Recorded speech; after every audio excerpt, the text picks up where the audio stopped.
All right, so it looks like we're going to be waiting a few minutes before. We got one other person in here. Yay, one other person. Hello, we got two people watching now. I don't know if you're going to be lurking or if you're going to at least say hello. There we go.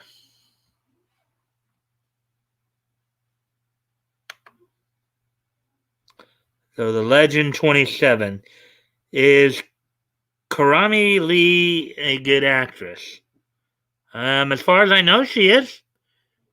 She does her job well. I can't remember her voice. She's done a few good voices, including Asuna Yuki in Sword Art Online. Um, I know she was one of the Thompson twins in Soul Eater. I think other things. Let's see. Fairy Tale. No, actually, I like Fairy Tale. Fairy Tale was actually pretty good. Yeah, in fact,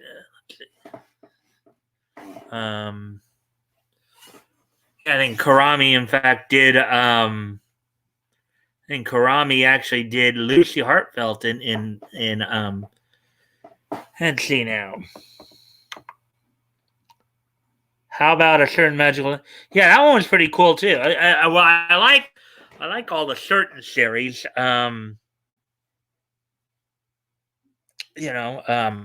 magical index, a certain scientific railgun, a certain magical index 2, and a certain scientific railgun S. Those are all pretty good animes. Let's see. Or the quintessential or quintuple. Well, I haven't seen that one. I haven't seen that one yet. And Solid's here too. I love the certain series. Hey, Solid, how you doing, man? I got 3 people in here. Yeah, I haven't seen Accelerator. That's the only one I haven't seen yet. So I haven't seen Accelerator. Not that I forgot about it. I myself have not seen that one. 2 or 3 people in here thus far. I'm going to be waiting a few more minutes to see if we can get some more people in here. Hope you guys have had a good day today.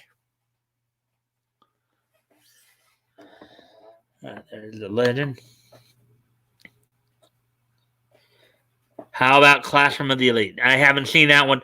Like the ones that have come out probably within the last year or two, I probably haven't seen yet.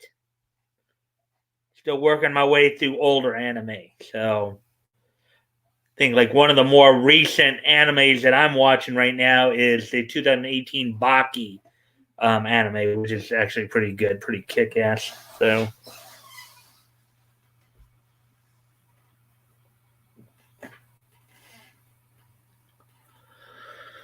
anyway, I hope you guys have been having a good day today.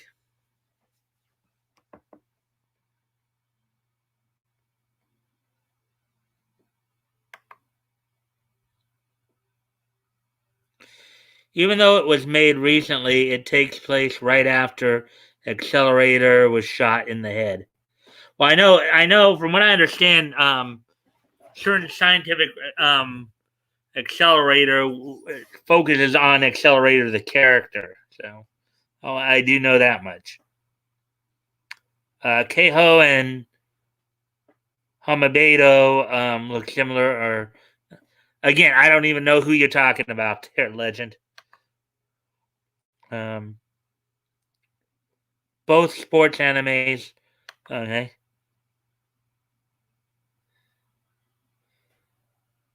I mean, if you have any idea what their English names might be, because I haven't heard of those two terms before.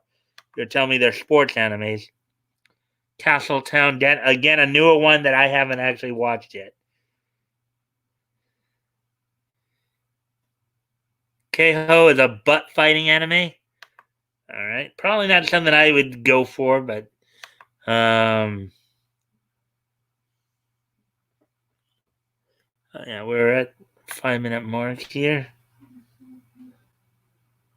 As always, guys, of course, I do appreciate any and all likes and shares. Help get more people in here and helps with the algorithm. So, if you guys can, if you guys won't mind, that'd be appreciated.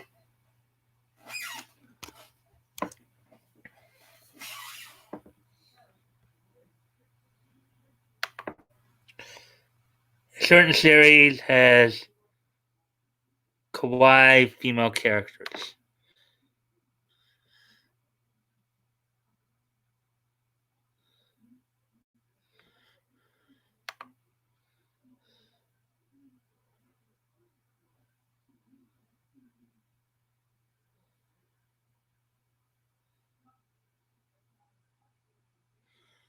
All right, so Void Ranger says illegal freedom. Yes, it does.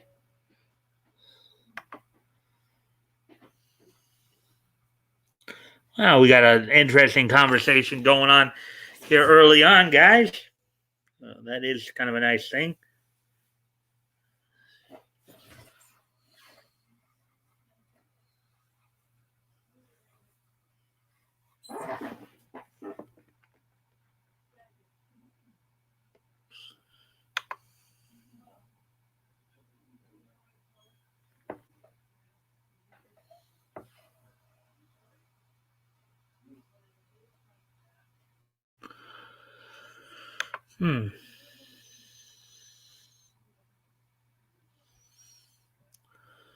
All right, so we're at 7.5-minute mark now.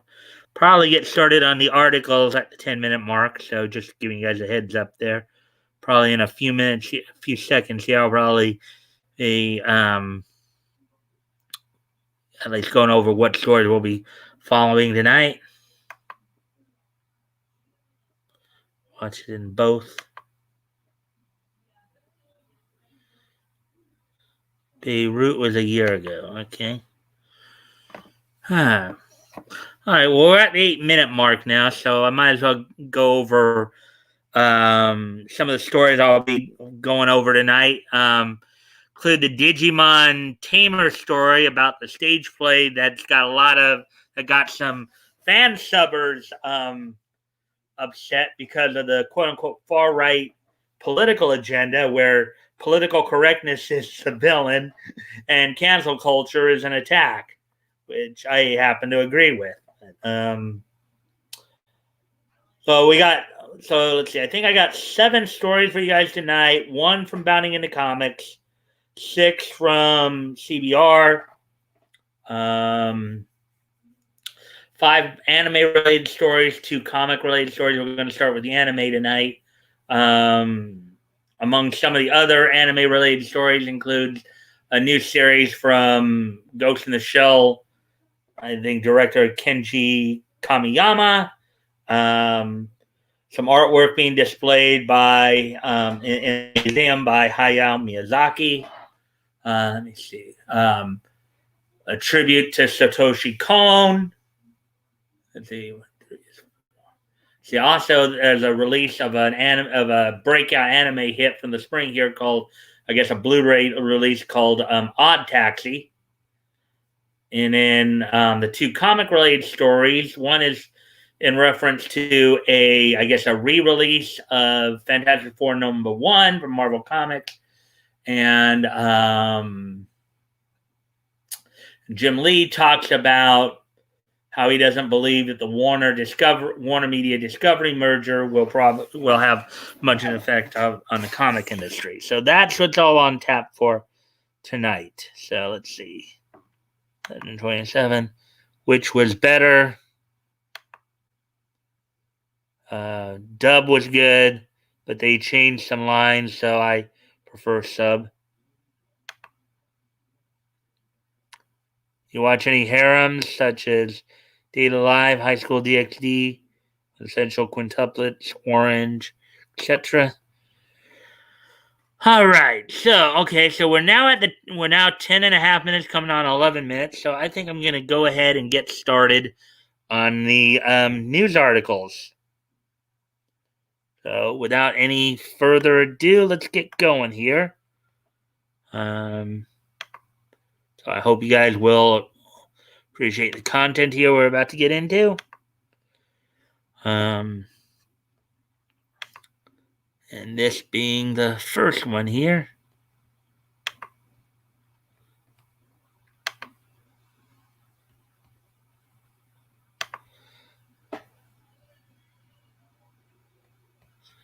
Before I do that, I want to check something here.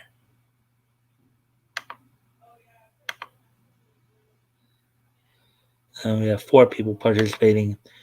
So it should say then 4 people are watching if they're participating. Anyways. Alrighty then, so let's get into this first article.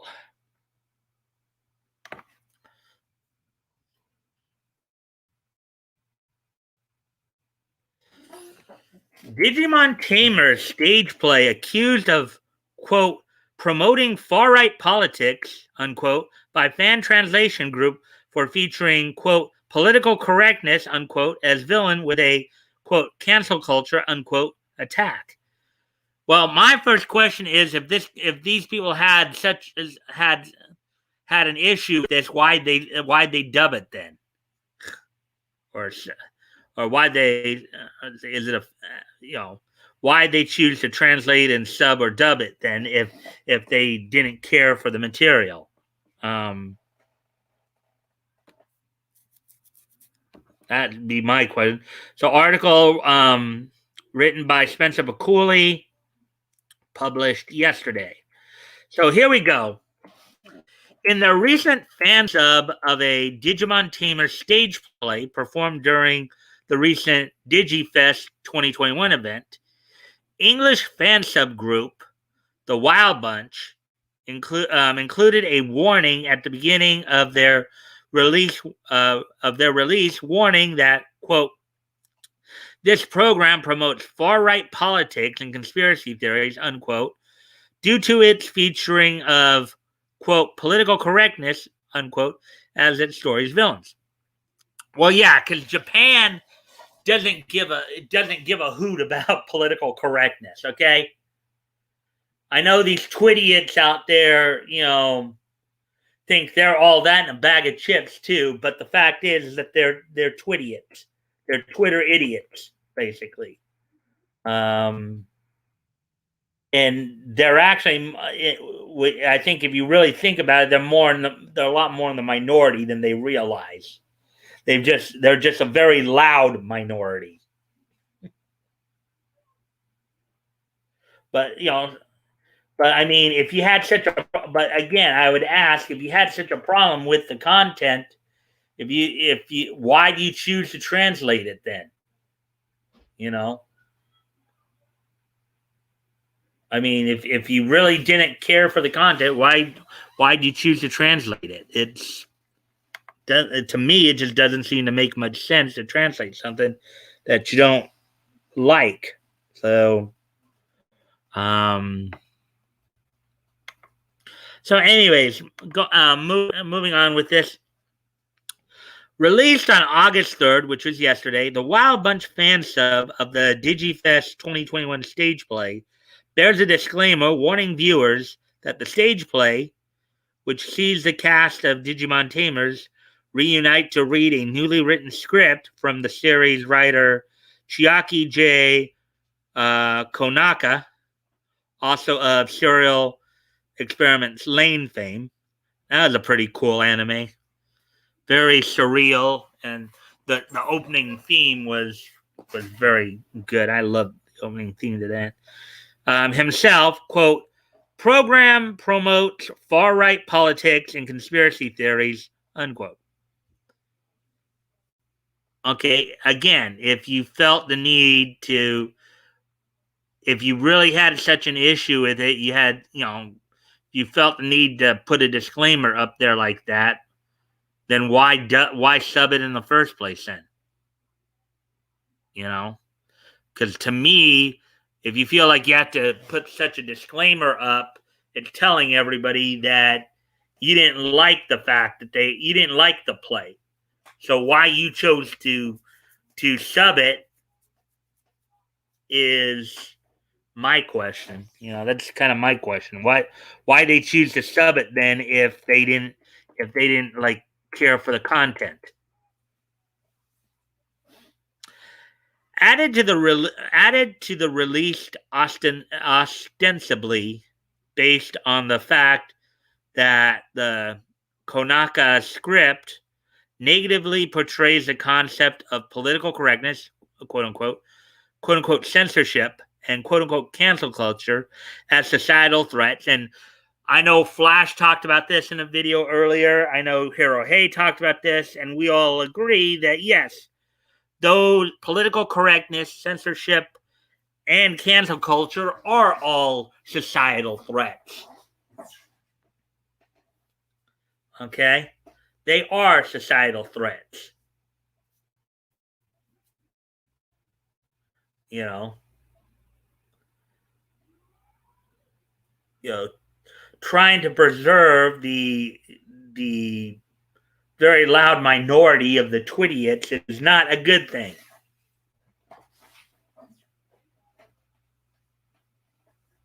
The Wild Bunch's warning further notes, quote, the views and opinions expressed herein do not reflect those of the quote of the bracket partner fan subgroup unbracket DATS and the Wild Bunch. Well, again, if you guys don't support the material, why sub it? Why sub it? If you didn't like the material, why do you choose to sub it? Even if let's say you were being paid to sub it, you could have given back the money and said, something, we don't agree with this. We're not doing it. You can find somebody else. You had perfectly the right to do that, but yet you still subbed it.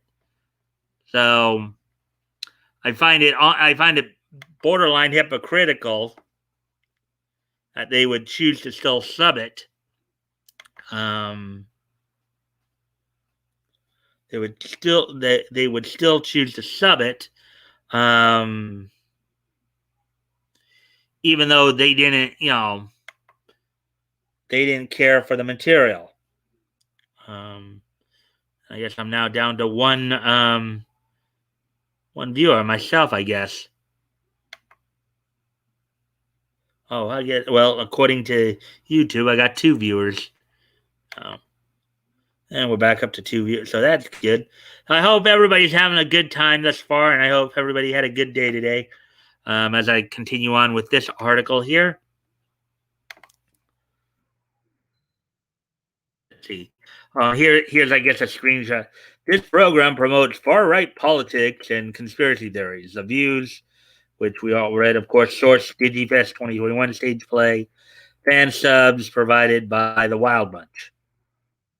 And, I've been repeating this over and over again, but as I said, if you had such an issue with the material, why do you choose to fan sub it?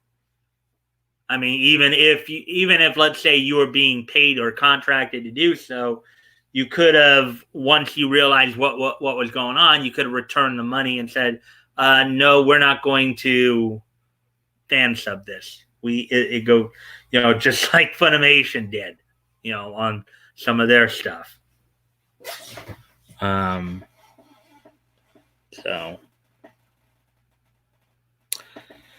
beginning with a brief recap of what they've each been up to since they fought alongside Crimson Gallantmon to save the world from the D Reaper, in parentheses, or Locomon if one counts the 6th Digimon movie, parentheses. The Digimon Tamers' long awaited reunion is soon interrupted by Hypnos leader Mitsuo Yamaki, who asks, quote, how much longer are you going to be doing this fluffy friendship story, unquote. Quote, a new threat is approaching even as we speak, unquote, exclaims Yamaki. Quote, and what does the government do? They form the Digital Reform Bill, bracket, a recently passed Japanese bill which aims to digitize the country's government, which has faced criticism for the potential of the information digitized to be abused and stolen, unbracketed. Now of all times, and it passes, but handling personal information is considered secondary, unquote.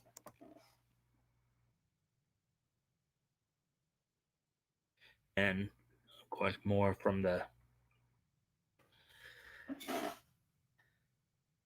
confused by his exasperation, Li Zhonglong proceeds to ask the Hypnos leader, quote, what is this new threat you mentioned? I didn't see anything on NYX's monitors, unquote. To which Yamaki replies, quote, you don't know? Are you telling me that you're overlooking the worst possible disaster that has struck the internet and media? Unquote. Basically, I think this is Japan's way of telling the twidiots out there that you all suck. I think this is at least one group of Japanese actors and VAs who are basically telling all the twidiots out there, particularly those out west here, that you all suck. So, anyways, I got to turn on my light here, so I'm going to step away from the. And I see Woody, you're here. I'll look at your quote well, actually, I can do it right now because I'm just gonna be stepping away to. I'm here, Mike. Hey, Woody, how you doing, man? Hope you'll enjoy the article I'm reading because it's. I know Yellow Flash and Hero Hey did videos on it earlier as well. So.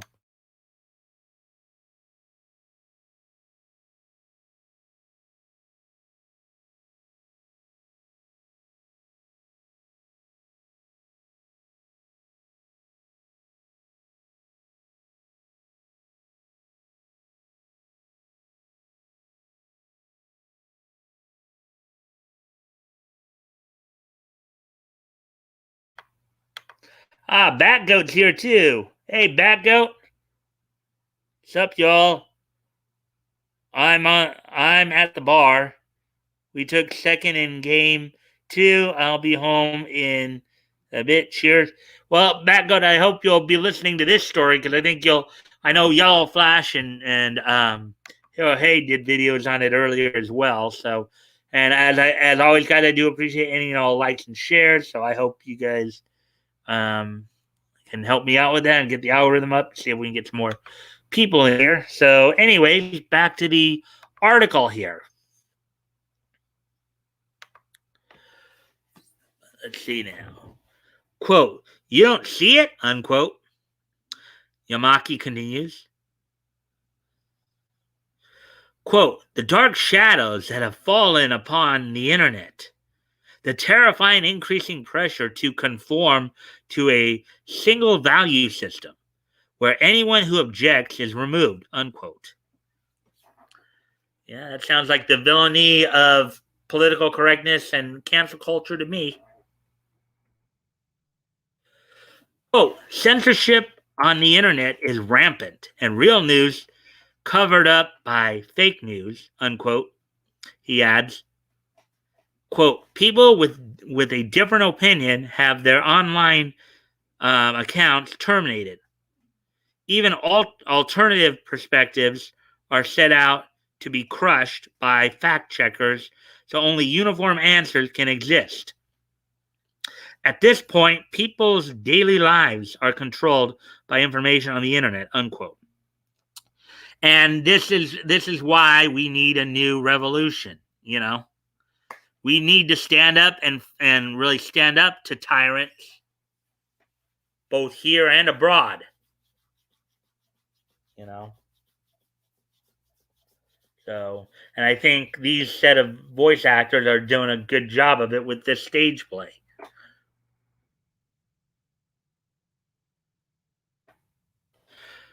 Taken aback, John answers, quote, Chief, what you're talking about is the paradox of tolerance, right? I like how they said that. The paradox of tolerance. Another way of putting it is the inherent hypocrisy of SJWs. That's another way of putting it. The inherent hypocrisy of SJWs. That's indeed a serious problem. But NYX's mission is to investigate and counteract negative influences from the digital world that affect the real world, unquote. Quote, you don't see the dark clouds approaching us here, unquote, said Maki. Quote, soon they will engulf the entire earth and use its fearsome power to strip humans of our inherent free values by the roots, unquote. Man, these guys they have the pulse on liberty. They're taking a page out of 1776. Way to go, Tamers actors. You go get them. Asked once again, quote, what is it, unquote, Yamaki reveals, quote, extreme political correctness. Now is exactly the time for Tamers and Digimon to take a stand, unquote. As well as Americans, as well as everyday Americans, when you got President Biden, you got the mainstream media, you got, you know, the upper crust of companies like Google and Facebook and Twitter and the academic elites in the Northeast and the inner city ding dongs and the SJWs, you know, who think they all know better. They don't.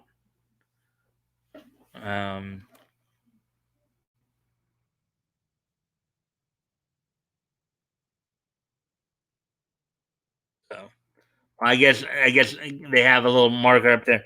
Released by Braggin's Dats, Wild Bunch fan subs. This is a free fan sub, not for sale. Okay, well, if they're not making money off of it, they're doing this because.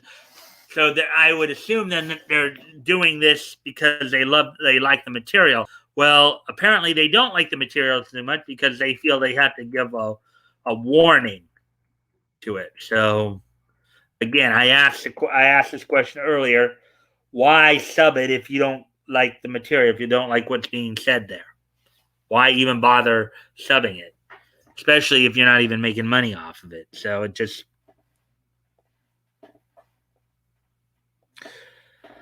All right, so shortly after Yamaki gives his warning, in parentheses, and Impamon makes a reappearance, on parentheses, the group is attacked by a mysterious entity, quote, materializing above the skies of West Shinjuku, unquote. The aforementioned political correctness.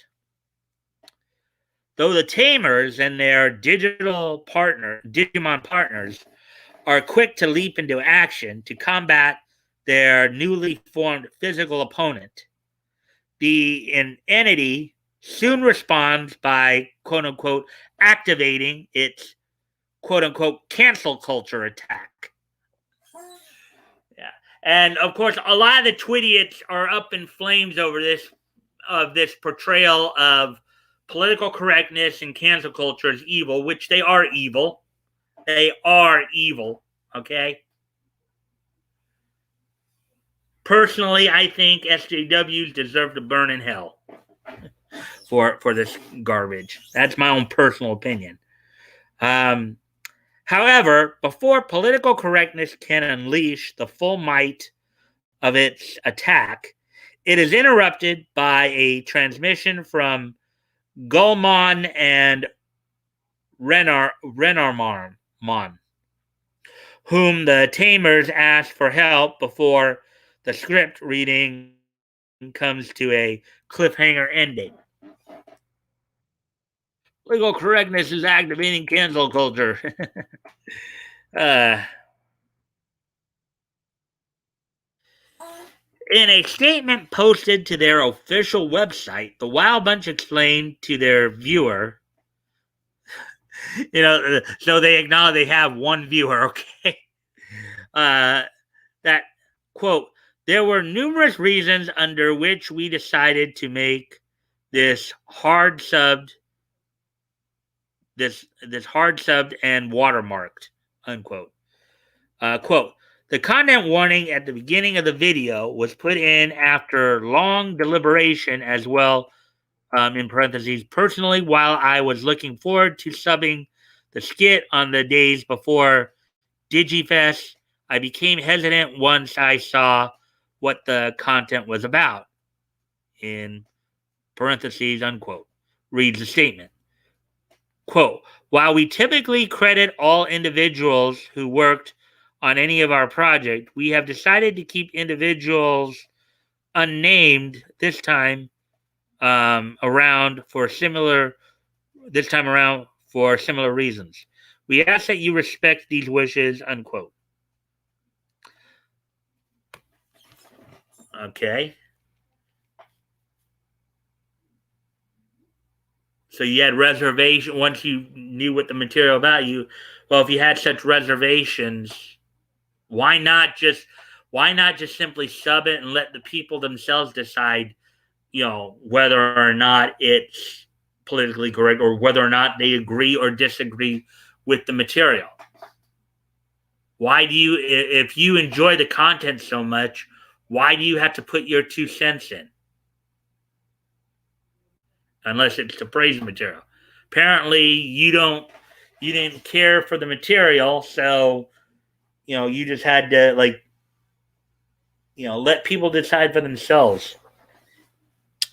Quote: we decided to release this under DATS and the Wild Bunch for sentimental value, unquote. The fan subgroup clarified. Quote: while this is not how we would normally want to release something to the general public, we generally thank you for your support, unquote.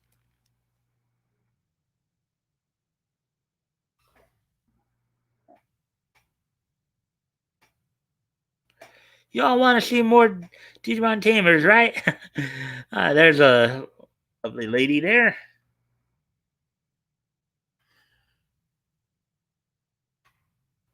Let's see. Woody, you had something to say here. Let's see what you had to. Do you remember when there was a pro wrestling team called the Ding Dongs? Kind of. I didn't see them at the time they were wrestling, but I believe they were back in the mid late '80s, like sometime between '86 and '89, sometime there. I do kind of remember hearing about them, reading about them at certain points, but I don't know if I actually ever saw them like live. Oh, we got a new person here. Um, Shy, okay. What's your favorite beer and weed? Well, I have neither because I don't do beer or weed.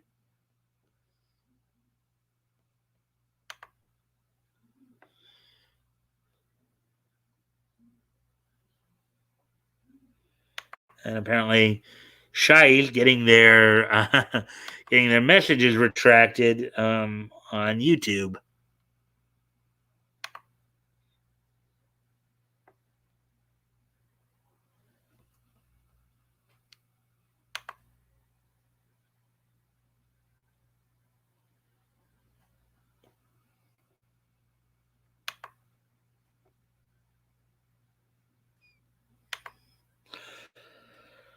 All right. So, anyways, let me get back to this article here and see what more they have to say about this. On Twitter, the group followed up their initial statement by declaring that they, quote, absolutely discourage and condemn anyone approaching the official staff about this, unquote. What? So, are they afraid that the Twidiots are going to go attack the people who did the stage play? Are they kind of, I don't know, covering their own butts in case something like that happens? Quote, we don't want to cause fights. In parentheses, also, it feels like it would prove their point about cancel culture and strengthen their views, which is not what we want at all. In parentheses, unquote. They include, of course you don't. Of course you don't. Um, you want people. It sounds like this Wild Bunch group, this Wild Bunch fan subs group. I think they do sound a little pro cancel culture, pro political correctness. And the fact is that many of these twidiots that follow that line of thinking would do something like that.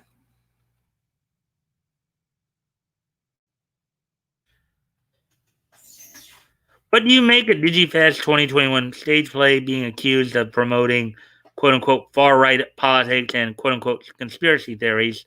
Let us know your thoughts on social media or in the comments down below. Well,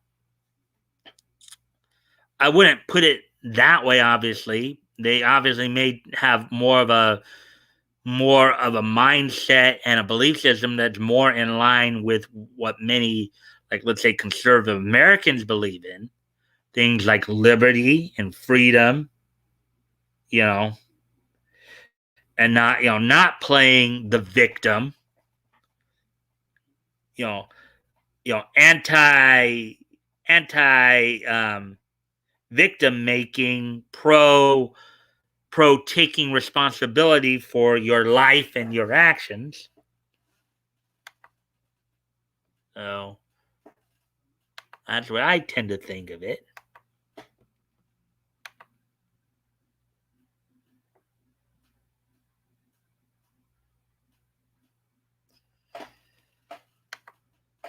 Does Funimation have security? I don't know. I've never been to Funimation, so I couldn't tell you.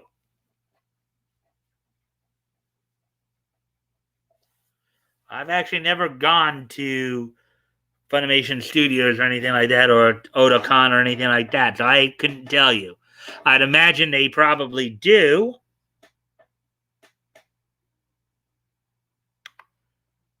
But if from what we heard, according to Jamie Markey, I guess they may not. When she accused Vic of pulling her hair, because you would think that they'd have security and security would be there until everybody left, but maybe they don't. So, anyways, that's all for that article. So let's get ready to move on to the next one.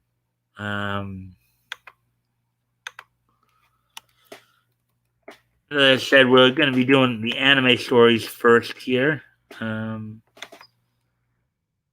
We had 7 stories tonight. One from Bounding into Comics, the other 6 from CBR. We have like 5 stories that are anime related and 2 that are comics related. So.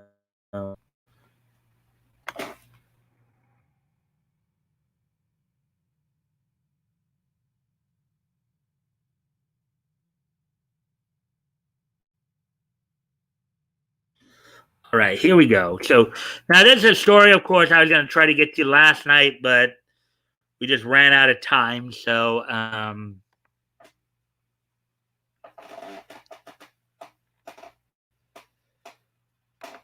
no security guard. I would think not. If supposedly what Jamie said, but again, we can only take what Jamie said there. a grain of salt.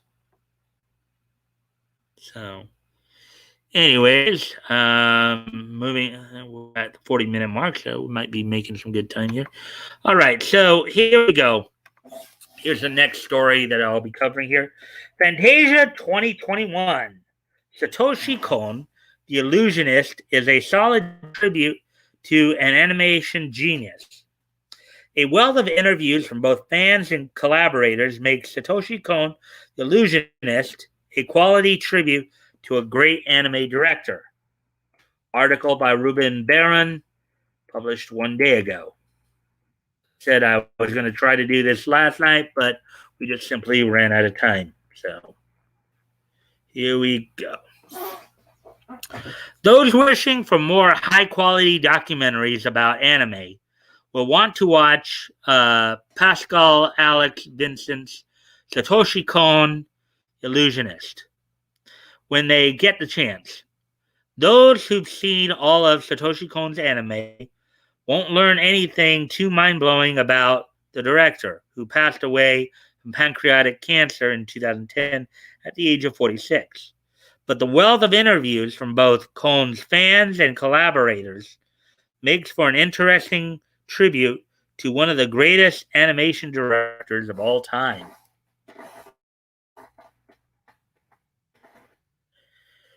The 81-minute documentary is primarily focused on Kon's exceptional and all too brief directorial filmography. The movies Perfect Blue, Millennium Actress,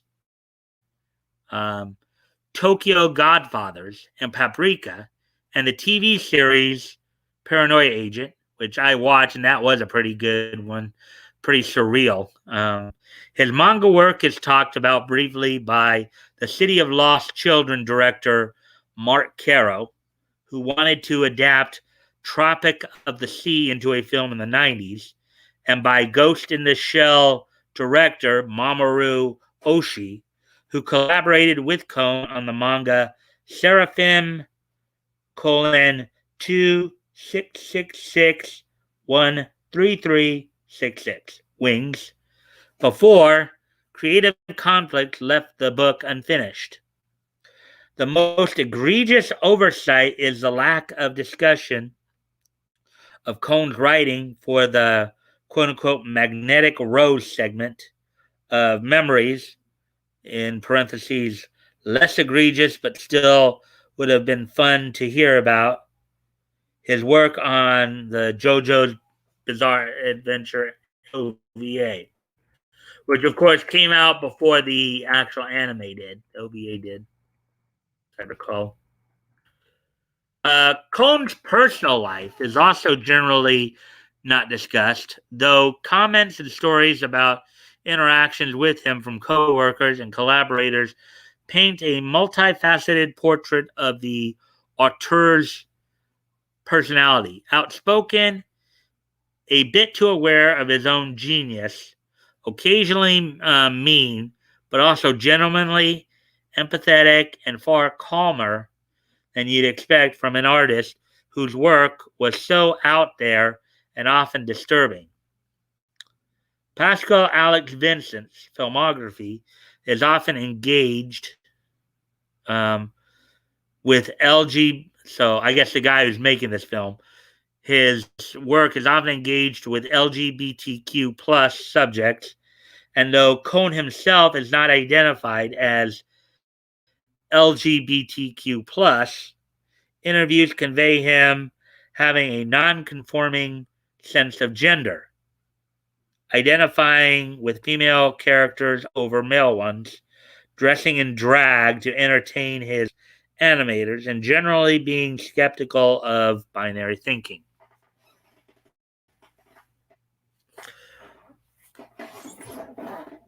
My interpretation of that is this. They kind of qualified it with the statement here where they talked about the guy who's doing this documentary is being engaged with LGBTQ plus subjects. I think this guy may have read more into whatever the fans and collaborators of Cone said, read more into it to kind of fit his worldview than may actually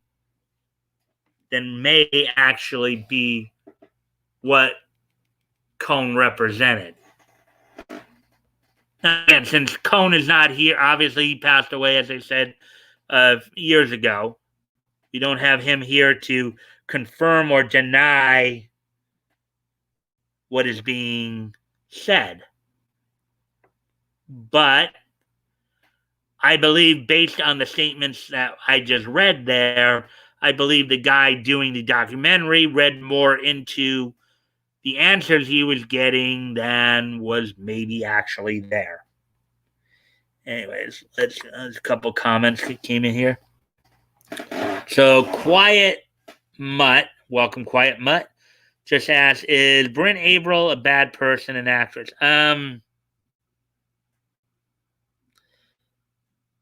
Let's see. As an actress, I think she's okay. I've heard her in a few things. Let's see. I know she's Mimosa in as a voice actor, she seems pretty good. Bad person? I don't think so. I don't think don't believe she's, if you're asking, she's a bad person because whether or not she's said anything for or against Vic and all this, I don't think she said anything. Again, like a lot of people, Bren probably is somebody who just trying not to get in the middle of it and get caught up in it. I don't know if that's why you were asking that.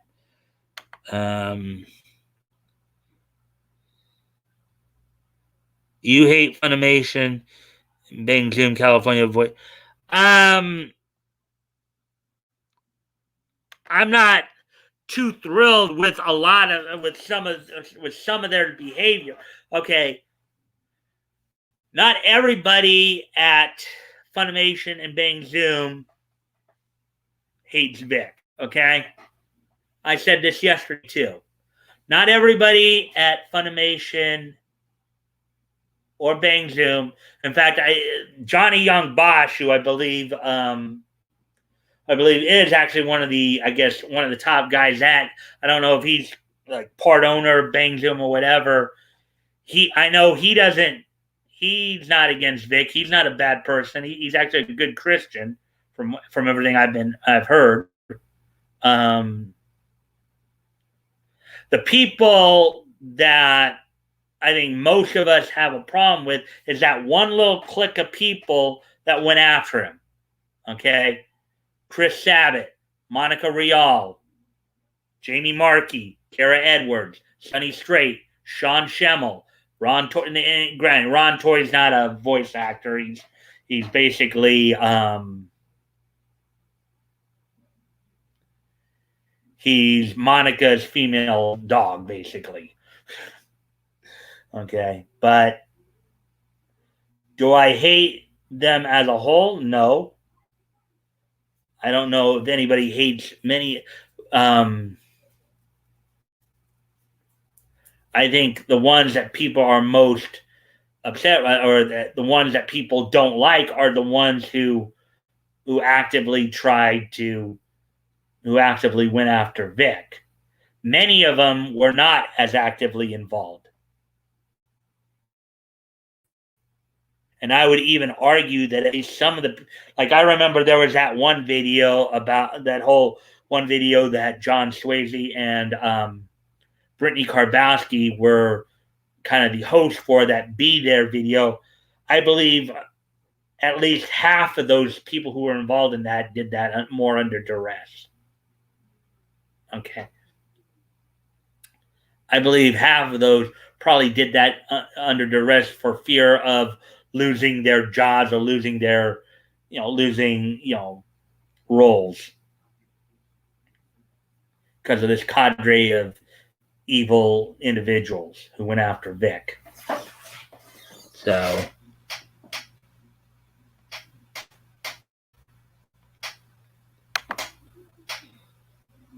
is Sentai a bad anime studio? No. I believe that for the most part, now, granted, you do still have some holdovers like Monica still there. I know Jamie does some more, but overall, Sentai is a good studio. They got good people there. I think Sentai. I kind of wish Vic would consider going back and working with them again. Um, and I would hope that if they were to offer him something, he would take them up on it.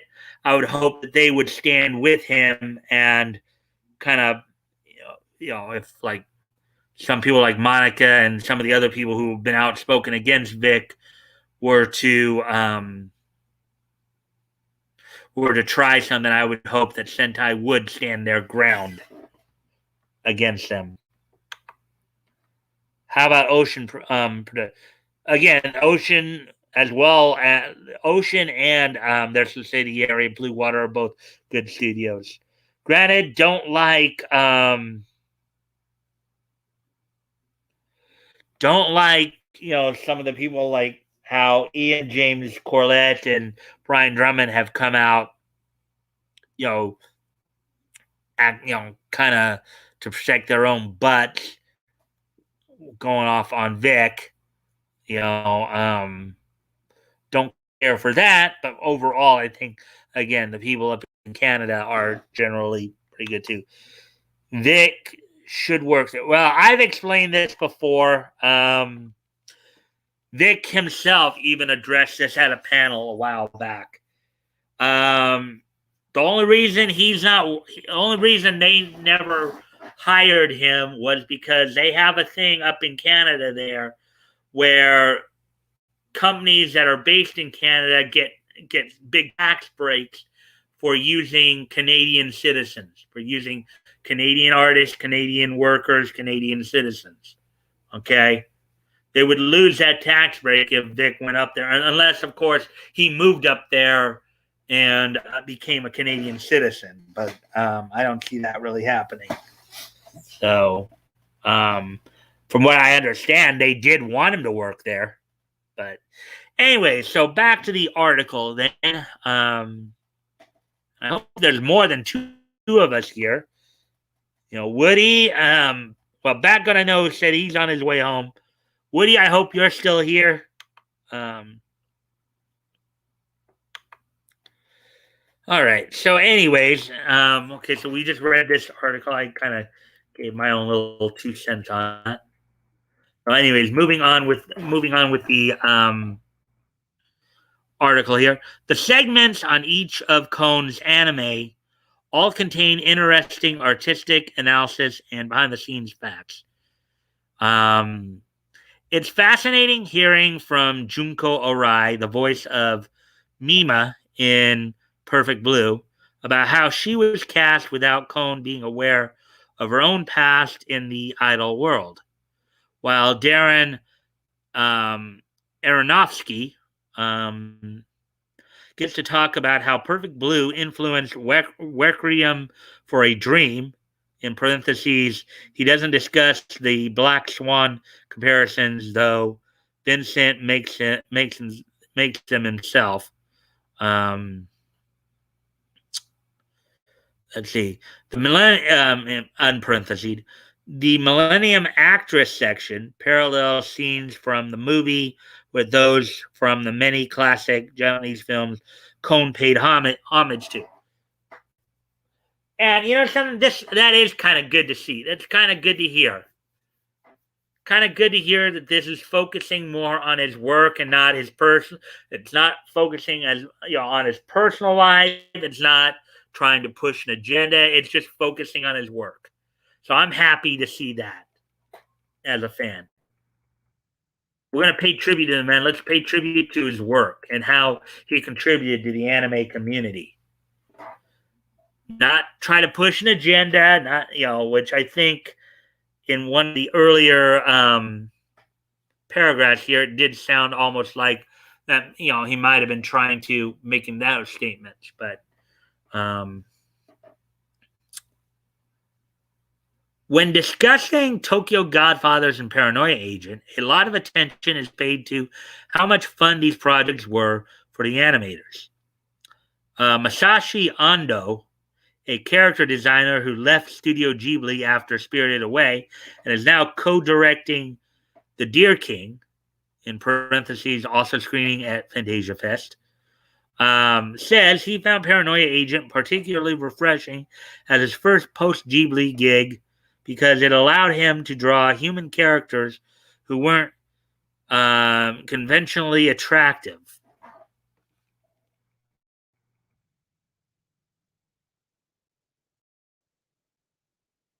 Okay, I guess we got some more here.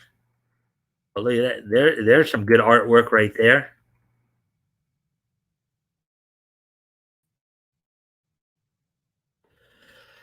The Paprika segment features interviews about the adaptational process with the source novel's author, uh, Yasutaka Tsutsui, as well as director Mamoru Hosoda, who also has experience adapting a Tsutsui book with The Girl Who Leapt Through Time. Rodney Rothman points to Paprika as a major influence on Spider Man Into the Spider Verse. Paprika was Cohn's most commercially successful film, but he apparently thought it was a lot more commercial than it was. Animator Aya Suzuki says that Cohn described Paprika as his version of Sailor Moon, as quote unquote his version of Sailor Moon, and was shocked that she found the movie to be quote unquote dark.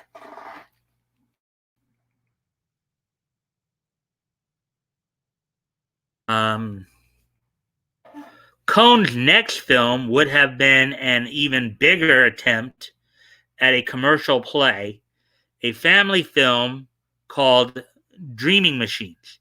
Suzuki, who was working on Dreaming Machines before Cohn's passing, says that even a kid friendly Cohn film would have still been plenty dark and complex. From the way she describes the plot, it sounds like a hybrid between Wall-E and AI artificial intelligence. Concept art and even some brief storyboards for Dreaming Machines are shown, but disappointingly, Vincent was unable to show any of the film's completed animation, of which at least a half hour allegedly was finished before Cohn's passing. Including Dreaming Machines footage would have made Satoshi Kon the Illusionist an instant must see for anime fans. But even just hearing the unfinished film discussed makes for an emotional conclusion to an interesting documentary. Directed by Pascal Alex Vincent, Satoshi Kon the Illusionist will be available to stream in Canada at Fantasia Fest from August 5th to the 25th. So basically starting tomorrow through much of the month. So there you go. That was a good story there. I do think though that if there was any inference, the artist that the guy who is directing this documentary was trying to make, that Cohn may or may not have been a member of the LGBTQ plus community, may have been him more reading into what the interviewees were saying than what may actually be. So, Vic Mignogna should move to Canada. I don't see him doing that. Oh yeah, Mike. So what are your, I guess, agreeing with me on my analysis of what this guy was saying? And Quiet Mud is asking me again here. Is Trina Nishimura evil? I don't think so. I haven't, again, don't know too much As far as I know, Trina hadn't said anything in regards to Vic. So I don't know if she. I think, like many of the people at Funimation, she's just somebody just trying to just do her job. I mean, if you have evidence that she's actually said something negative about Vic, or has basically been a part of trying to cancel him, I welcome you to present that evidence. But as far as I know, I have had no reason to believe that Trina Nishimura has had anything to do with that. So, anyways,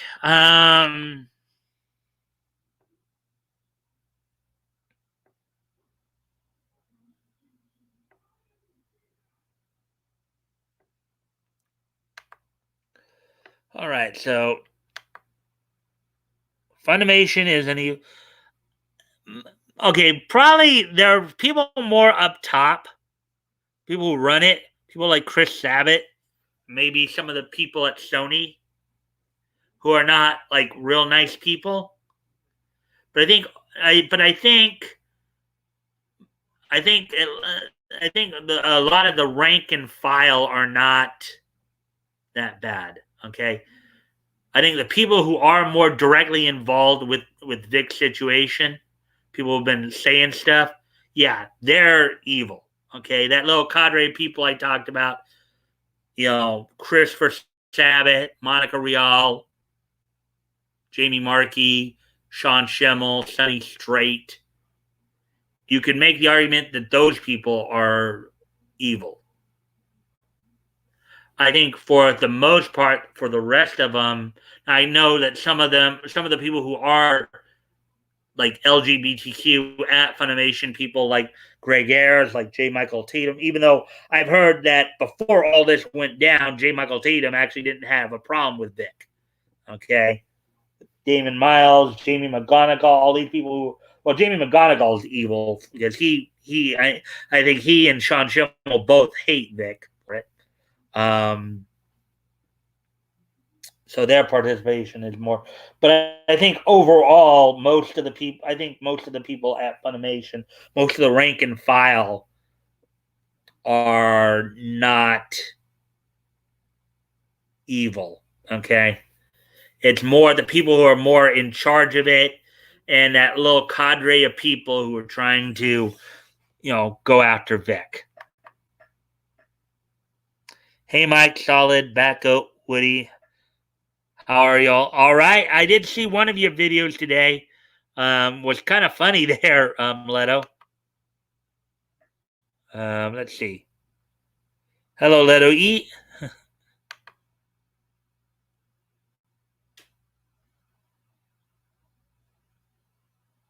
Lotto Electronics is eerie. It's actually Leto Enchanted, not Lotto. uh, I'm fixing to start driving, but I'll be listening on and make it a good show. I always do my best. Always, I do appreciate any and all likes and shares. Helps get the algorithm up. So if you can do that, that'd be appreciated. Um,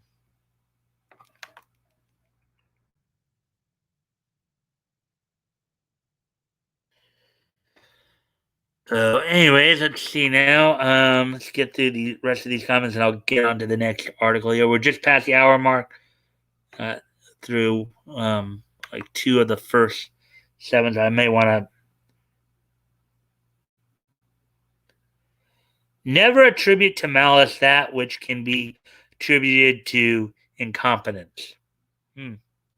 Interesting saying there. And some people would argue that there are those in charge of Funimation who are incompetent. I know Hirohei has talked a lot before about like some of the issues they've had in terms of like their DVD productions, some of the issues with their website, which is more incompetence than malice.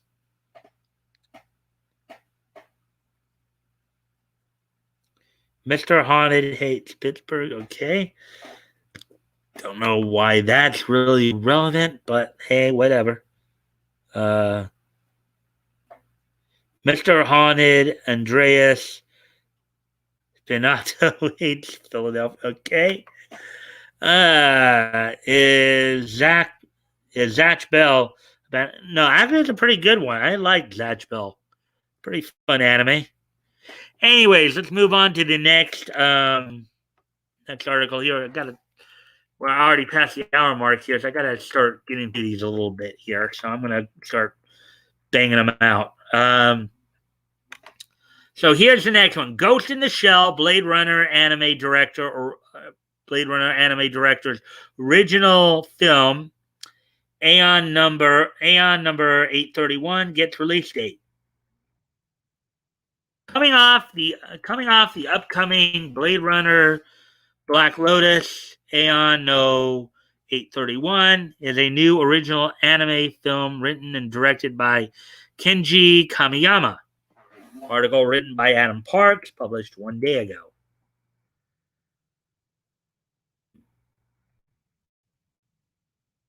Wow, the girl! Look at that. The girl's floating in the air. The girl's floating in the air there.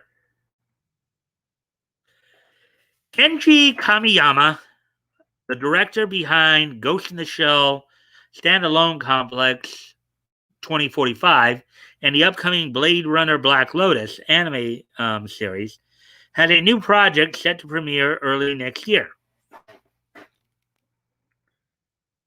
As announced on the anime's official Twitter account, in parentheses translated via Anime Intelligence and Research on Twitter, unparenthesed, Kamiyama will both direct and write an original feature-length anime titled Aeon no 831. The film is currently slated for a January 2022 release date.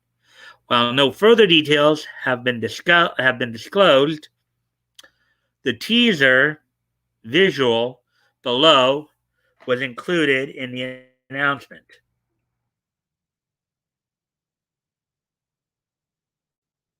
You got a guy sitting on what looks like maybe a roof there or a cliff or something like that. You got the girl. She's like kind of standing as if she's like floating just above whatever that is, that cliff or whatever. There's a copy of the translation and the Twitter.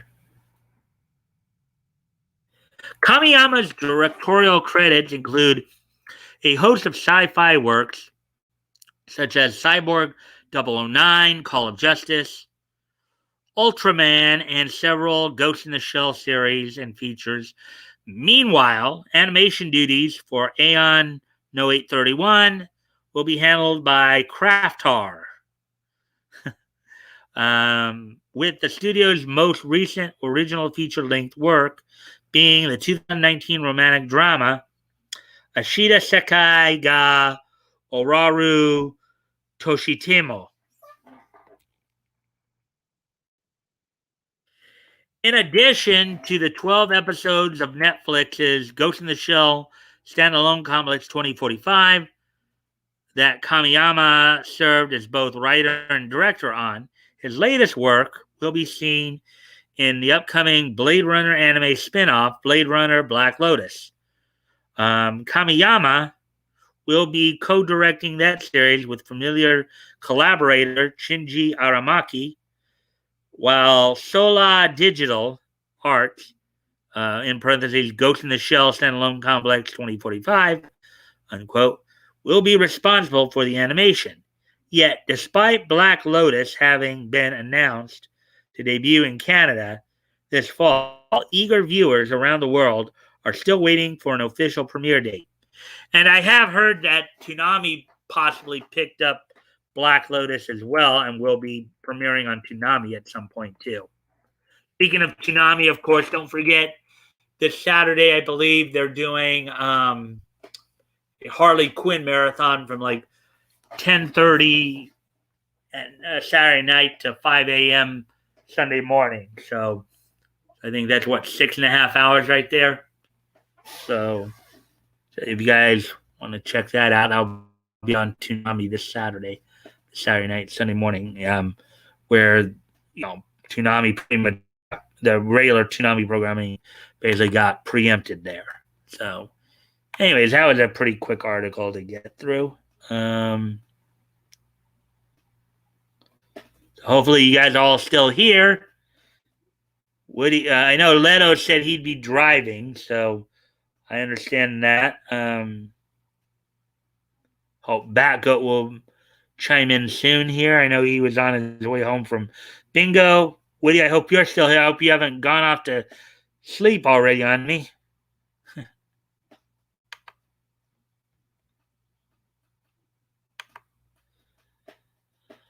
All right. So, anyways, let's move on to the next article then. Let's see.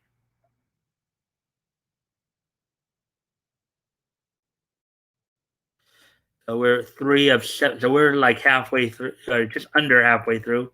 Next article here will put us about halfway through here. All right. So here's the next article I'm going to read. Illustrated Hayao Miyazaki's catalog coming from Academy Museum.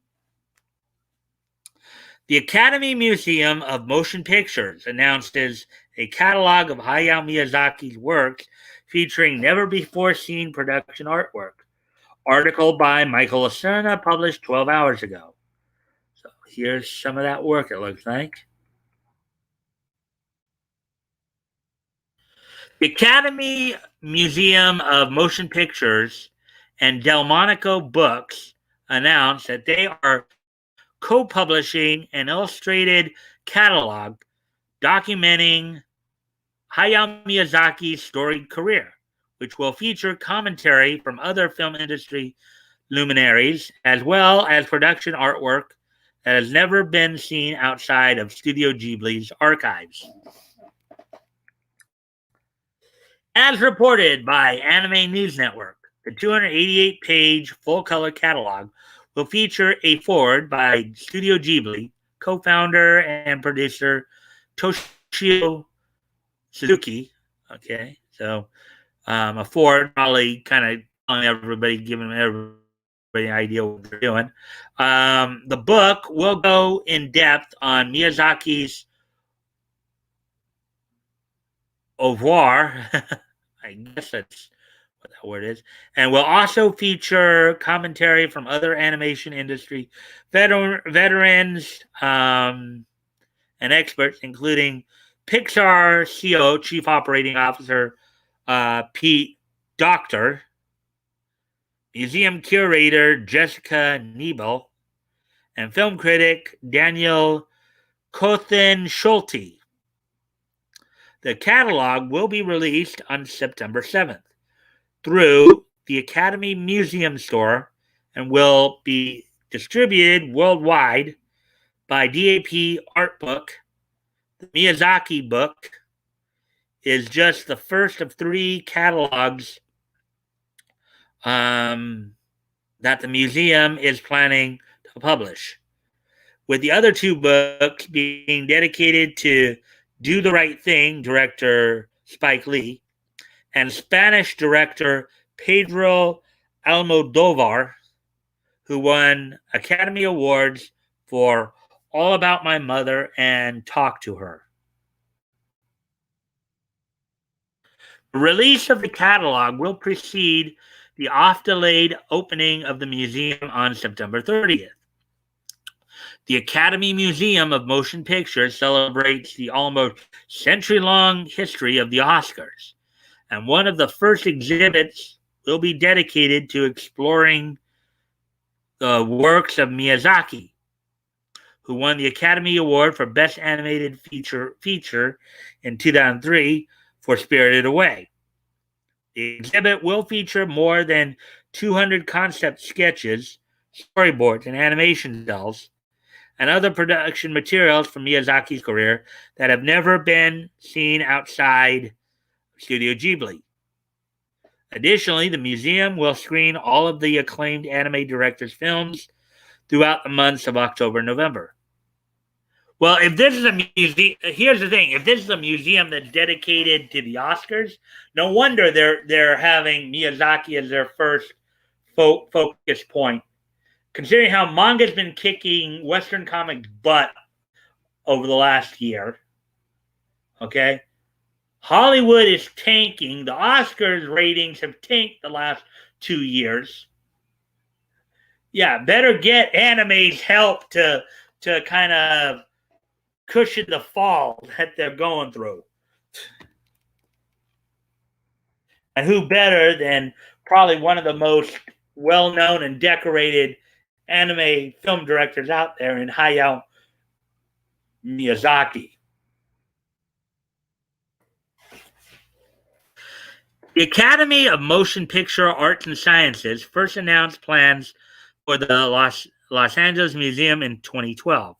The museum was originally planned to open in 2017, but has been met with almost 5 years of delays. The Miyazaki exhibit was originally announced in 2018.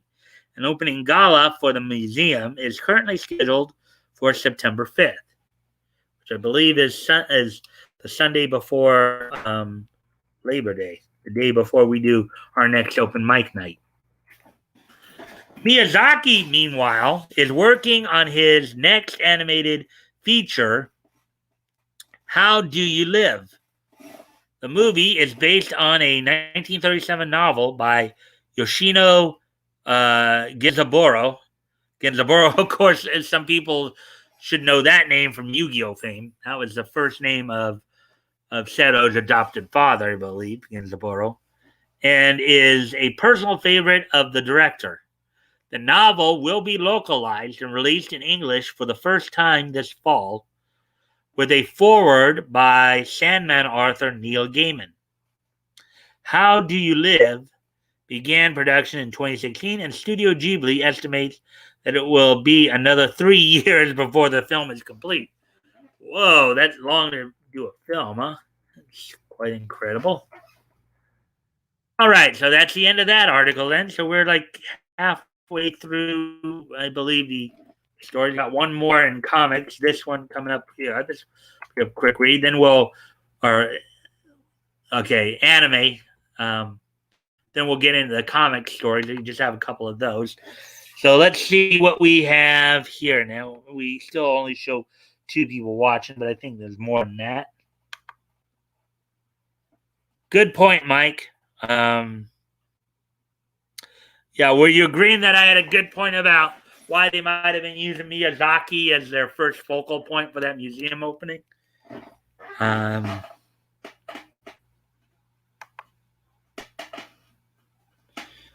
night. Hey, Batgoat. Glad you're home. I made home safe. So. And Woody, of course, says, welcome home. I hope you guys have been enjoying the articles thus far. Yeah, that dude on Nick last night, wow. I had to punch out beyond weird, and they're coming, and that coming from me. I haven't actually watched the interview yet, so I don't know what's going on with that. I know that Michael Long, Sophie Long's dad, was on the being interviewed last night, but I never got around to watching that yet. Thanks, Woody. Apparently, he missed his hearing today, and now there's an arrest warrant.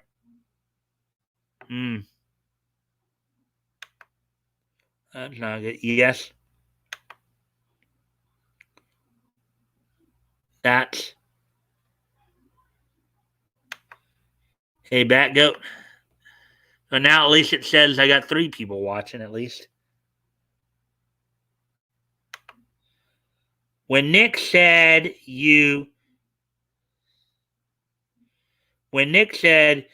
quote unquote, you threatened her with a magic spell, I left immediately. Okay. Before I get into this next article, Leto, does anybody want to give me the Cliff Notes of what that interview was all about last night? Guys, want to just give me kind of the high, whether it be Batgoat or Leto, whoever watched that interview. You guys want to give me kind of the Cliff Notes version, just so I understand what you guys. Because like I said, I haven't had a chance to really watch that. Wasn't sure if I was going to, but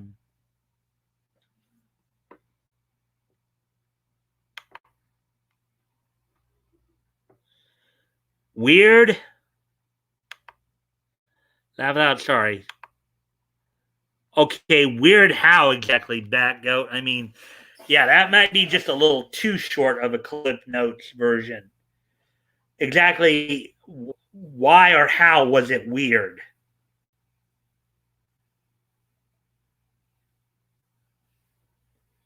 I mean, give me a little more than just saying that it was just weird.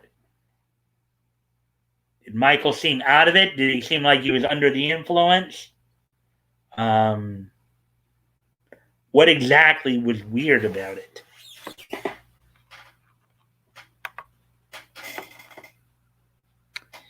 He's a space cowboy, multi-religion type of dude. Okay, well, yeah, but okay. Well, I guess in your opinion, and you do have a right to your opinion, that probably does seem weird. Not everybody though would find that aspect of a person weird. There are a lot of people out there like that who just, they get in like they get into many different types of religions. May not always agree with them or agree with their principles, but you know, um,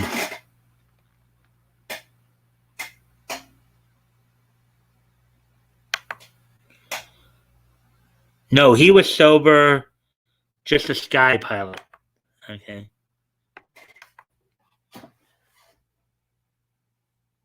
Basically, because he probably follows some form of religion that's probably based in nature or something like that. That's what you're saying makes him weird. Or you keep calling him a sky pilot. I don't think I'm talking out of school here. The dude is weird. We all heard it. All right, I guess I'm just gonna have to get a better understanding. I guess I'm gonna have to watch that interview at some point. Ooh ee ooh ah ah, long time walla walla walla bang bang. Oh yeah, little Alvin and the Chipmunks there, Woody, and then Solid coming in at Leto. Hey Leto, did you see Christian get arrested? No, Mike, he doesn't. He claims to follow all religions and gets off on spirituality and weirdness. All right. Like I said, I guess I'm just going to watch the video for myself to get better understanding of it. Yeah, solid.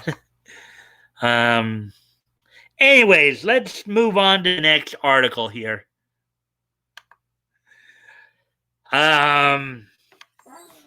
Odd Taxi Blu-ray release confirmed. Thanks to fan support and the unexpected hit of the spring 2021 anime season, Odd Taxi will receive an official Blu-ray release in March 2022. Article by Haley McCullough, published 12 hours ago.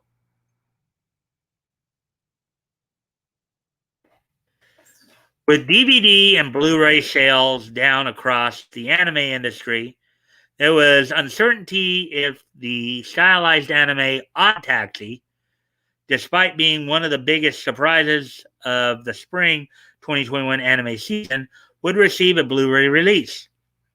However, thanks to fan support, a Blu-ray release has officially been announced. The anime's official Twitter account announced the release on July 30th. Back in June, Project Odd Taxi was launched in order to gauge anime fans' interest in owning Odd Taxi on Blu-ray. The project needed to reach 300 pre-orders for the Blu-ray to be released. By the end of July, a total of 900 pre-orders had been achieved, which then rose to over 1,000 pre-orders at the beginning of August.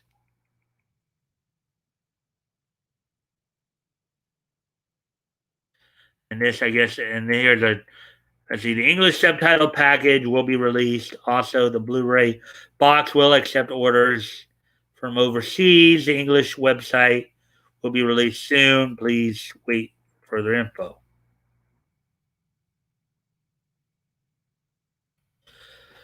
Project Odd Taxi remains ongoing. Structured much like a Kickstarter campaign, the project offers bonus items for achieving specific benchmarks. So far, fans who have pre ordered the Odd Taxi Blu ray will also receive a new art book, the Odd Taxi Original Soundtrack Outtake CD, which features 15 songs that are not part of the official soundtrack album, and an original picture drama penned by anime's screenplay writer Kazuya Konomoto.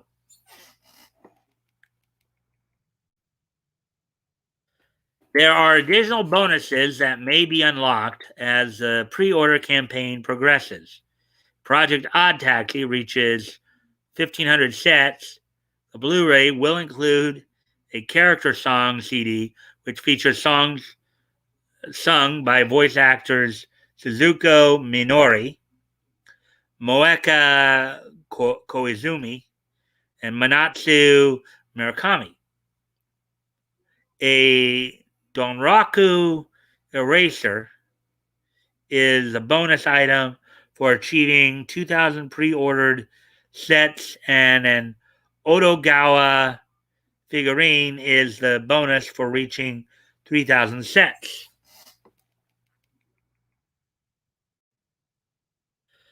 Project Odd Taxi will run through September 30th, and shipping is scheduled for March 2022. The price for the Blu-ray is 270 or 27,500 yen, or approximately 249 US dollars. Odd Taxi is now streaming on Crunchyroll. Okay, so we got through that article. So now we'll probably go into the couple of comic stories we'll probably hit here. Get those set up here quickly here.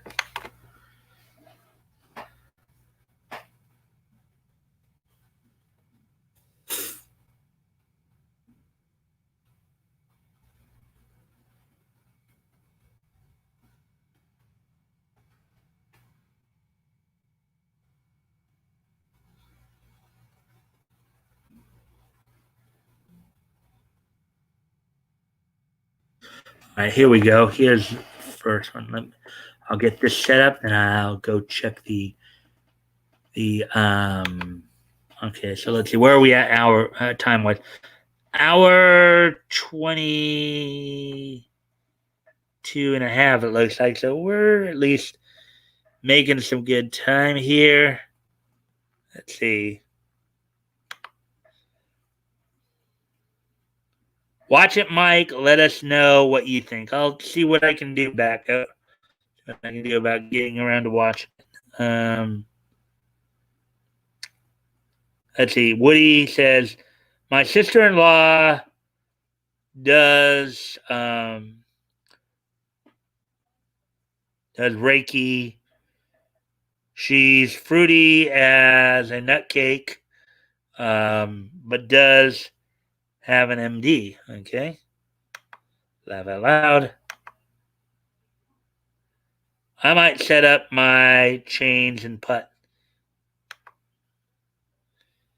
Okay. Well, anyways, we're making good time here. I think I'm at an hour 29, almost an hour 30 here. Got only a couple more stories to go here, so probably get through this pretty quickly. Couple of comic stories here. I'll start to wrap up. Okay, so here's the next article in the comics portion. Marvel is re-releasing Fantastic Four #1 redrawn by modern artist.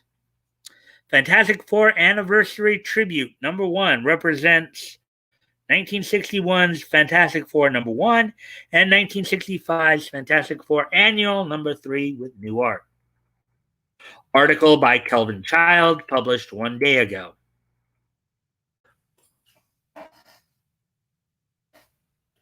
Marvel Comics marks 60 years of the world's greatest comic magazine with Fantastic Four Anniversary Tribute number 1, a special commemorative issue that gives readers a look two key stories from the Fantastic Four's history, rendered by an all-star lineup of today's artists. In a media release, executive editor Tom Brevoort said, quote, "It's the 60th anniversary of the Fantastic Four, and that means it's a good time to assemble the best and brightest that Marvel has to offer to joust with the king." The best and brightest at Marvel right now. Oh boy, that almost sounds like an oxymoron. Don't you guys agree with that? The woke people, the invasion of the woke, invasion of the woke, invasion of the woke.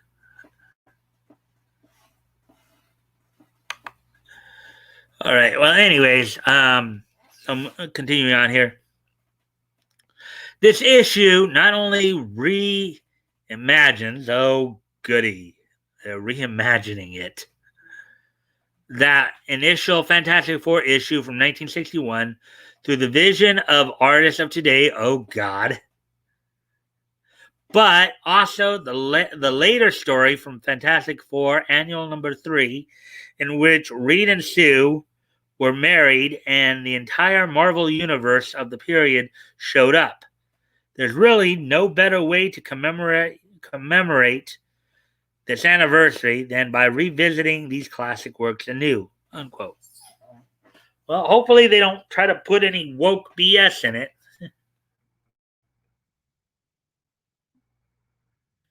You hear them trying to reimagine it.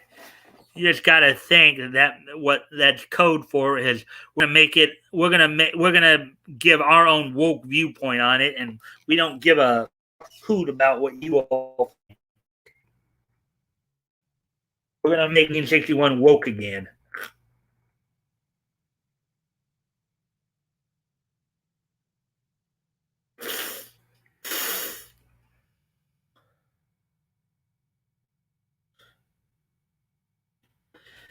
Fantastic Four number 1, dated November 1961, brought superheroes to Marvel's early lineup. That first issue or origin story introduced Reed Richards, Sue Storm, Johnny Storm, and Ben Grimm, who, as a result of an ill-fated attempt at space exploration, were transformed into Mr. Fantastic, the Invisible Girl, later changed to Invisible Woman, the Human Torch, and the Thing. Fantastic Four Annual number 3 from 1965 featured the wedding of Reed and Sue, a happy occasion targeted by the Fantastic Four's enemies, who are manipulated by Dr. Doom into striking at the Baxter Building during the nuptials.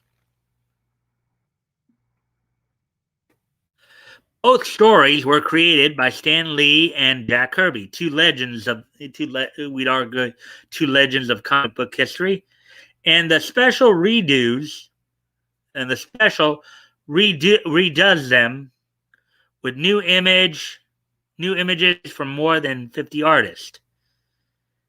So I guess they're talking more about the artwork, probably not the story, obviously. But Fantastic Four Anniversary Tribute number 1, with a cover by Steve McNiven, a variant cover by Jim Chong, goes on sale in November.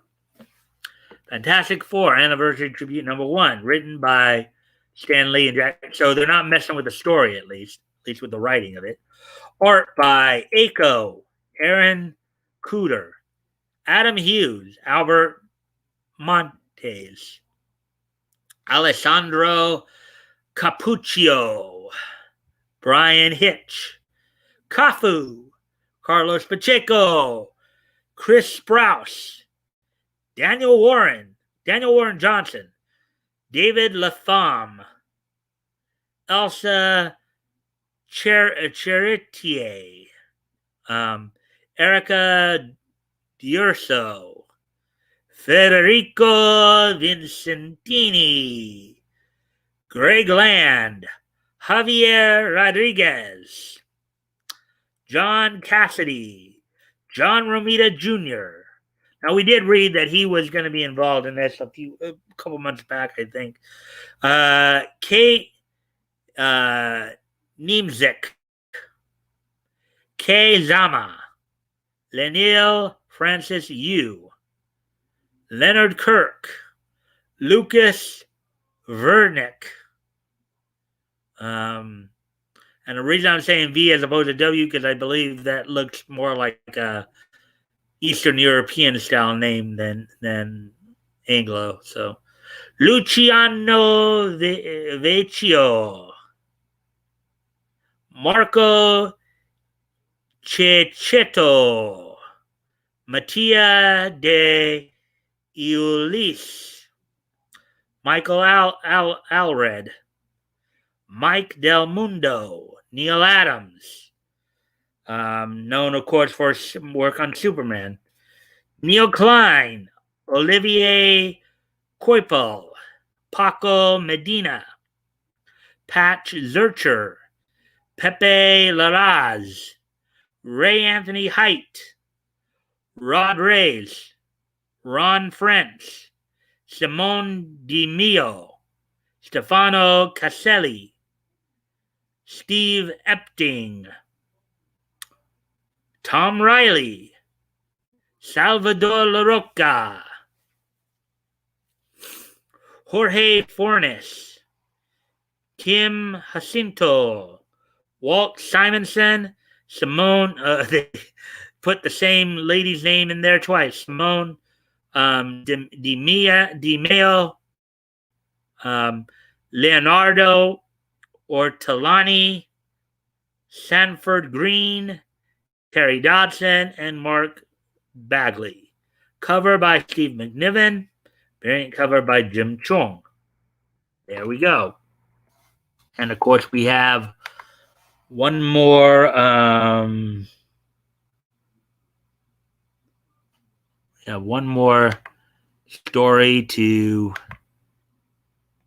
get to before we wrap up.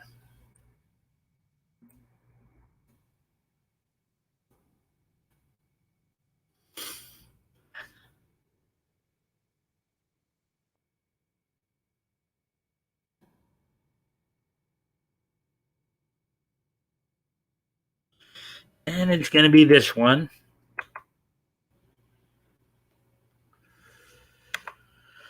All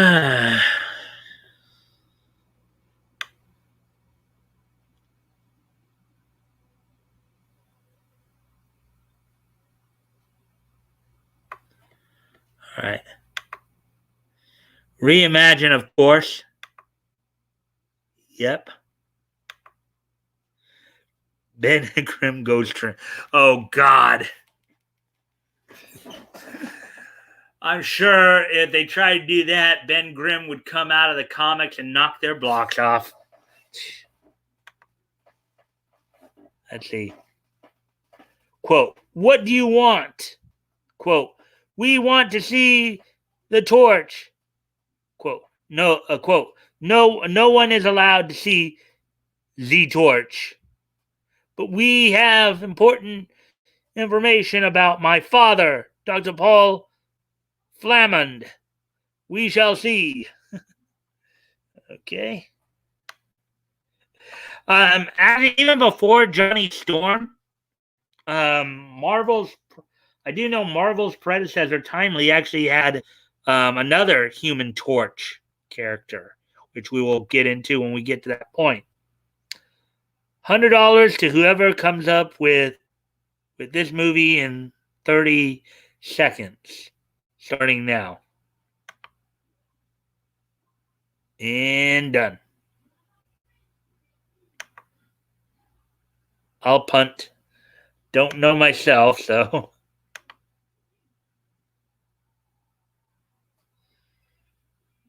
Now that I don't have any money in the game, 80s movie like Airplane, um, Francis starring, uh, Farcical starring Val Kilmer. Top Secret. Well done, sir.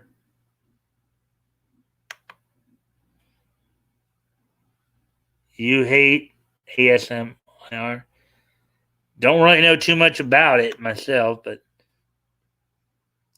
surely you can't be serious. I am serious, and stop calling me Shirley. I've heard that one before. I just don't know what movie that's from. Guessing Airplane, but I could be wrong. All right, so this is going to be the last main article of the night. Where, let's see, where are we at? Time hour 41 or hour 42, somewhere in there. So I'm actually making some good time tonight. So anyway, so here we go with this then. Jim Lee says Warner Media Discovery merger won't impact DC. DC Chief Creative Officer Jim Lee says any ripple effects from the merger of Warner Media with Discovery Inc. haven't affected the comics operation. Article by Kelvin Childs, published 7 hours ago. DC CCO Jim Lee said the merger of Warner Media with Discovery Inc. hasn't affected the comics.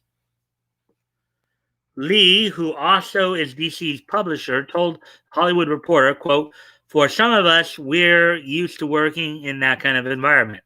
Bottom line is, it's business as usual. Past the initial surprise of the announcement, at the end of the day, we're still moving forward, trying to reach the goals and objectives we have for ourselves. The impending merger, in my opinion, does not materially change anything," unquote.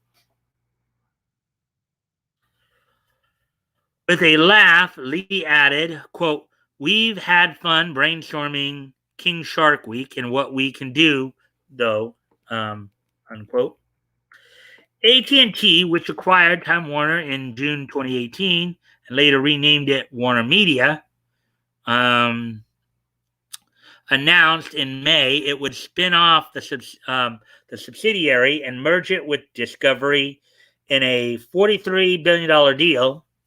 Pending regulatory and shareholder approval, the merger should complete in 2022 with Discovery Chief Executive Officer David Zaslav as head of the combined entity.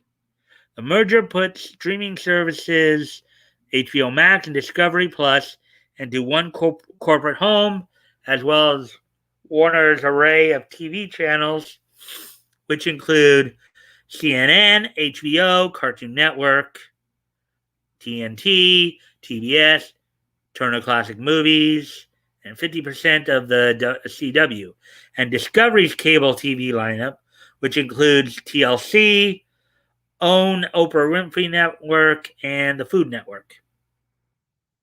And that's it for that. So we got through 7 articles tonight, albeit, of course, many of the articles from CBR tend to be pretty short anyways.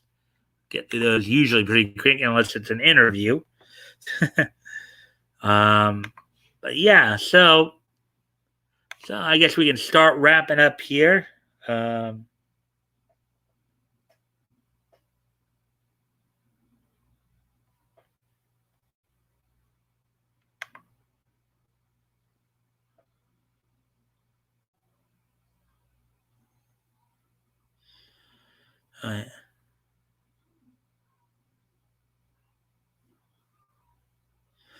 Well, for some of you who might be wanting to go over to Nick's stream in about 30 minutes or so, or a little while here,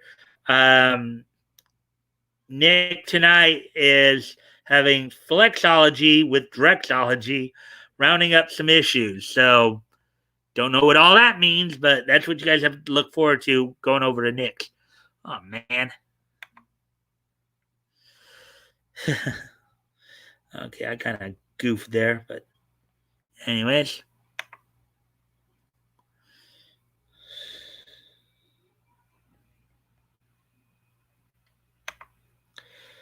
That's from Airplane, Mike. A classic for sure. All right, so I guess I guessed right there then. All righty then.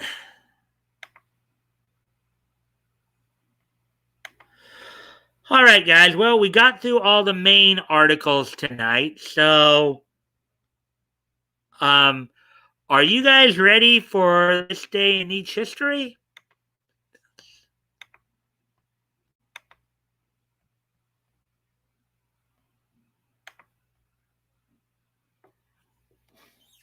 I think it's a good time to start wrapping up. We're at an hour 46 already. So are you guys ready for this day in each history?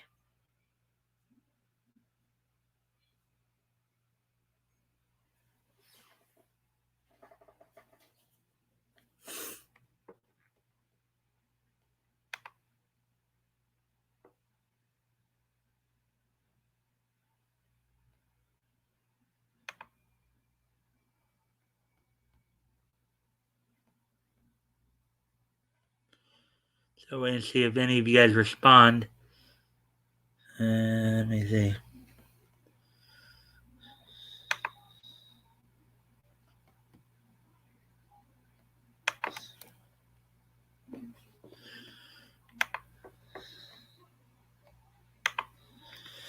History! I'm ready. Okay. All right. So, without any further ado, let's take today being Wednesday, August the 4th, 2021. Let's take a look back at this day in each history. And, of course, the first piece of history I would like to point out is I'd like to wish a happy birthday to somebody. As on this date in 1961, Lauren Tom, American actress and voice actress, and of course in the animation world, known for voicing, of course, Amy Wong from Futurama, number 3 in Kids Next Door, and in Dana Tan and Dana Tan in Batman Beyond, and also in the one appearance in Justice League Unlimited, as well as Dr. Light, Dr. Kamiya Hoshi in Justice League Unlimited. Like to wish a happy 60th birthday to Lauren Tom, actress and voice actress known for her work as Amy Wong in Futurama, Dana Tan in Batman Beyond, Dana Tan and Dr. Light Kamiya Hoshi in Justice League Limited, and number 3 in Codename Kids Next Door. Happy 60th birthday to her.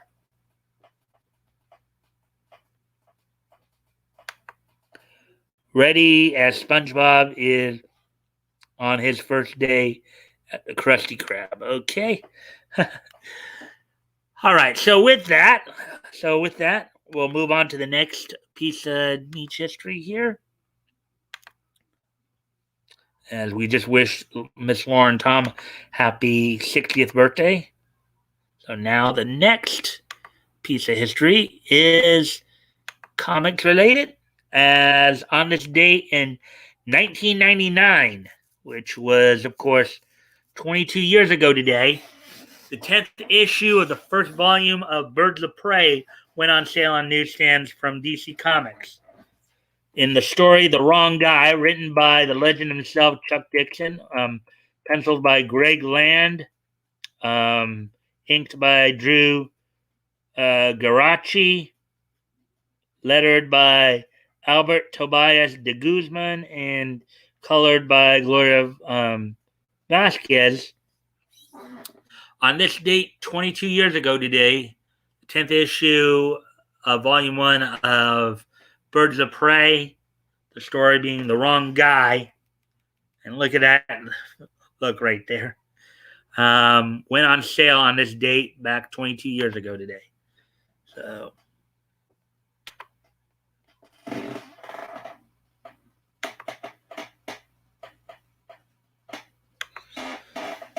dude, number 3 is 7 years old, 7 years older than me. WTF. I guess you're saying you mean the lady who voiced her. Yeah.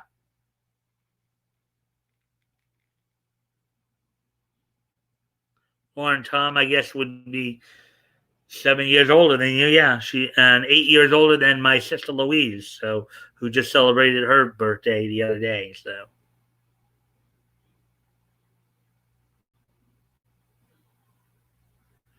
actually, if you think about it, though, a lot of the voice actors that we probably grew up with, you probably be surprised at how old they are. I know, like I think Frank Welker's in his 70s. Ones are still alive, like Jim Cummings. I'm pretty sure is up there. I know Alan Oppenheimer's like I think like late 80s, maybe early 90s. So, and he's still alive. Alan Oppenheimer, of course, is the guy who voiced a number of characters on He-Man, on the 80s He-Man and She-Ra, including Man at Arms, Skeletor, Cringer and Battle Cat, Merman. Also voiced a few voices in Transformers. Anyways, and I just went over the comic one. So the last piece of history for tonight happened just 5 years ago today on 2016. That thing we'll touch on here. On this date, 5 years ago today, the Gintama OVA was released bundled with the 65th and 66th volumes of the manga. So on this day, in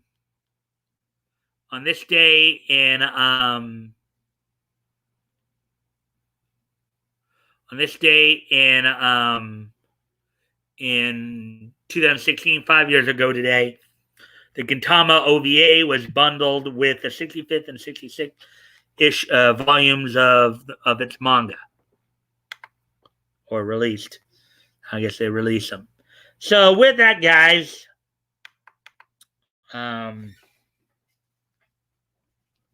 see what you had to say here, Becca.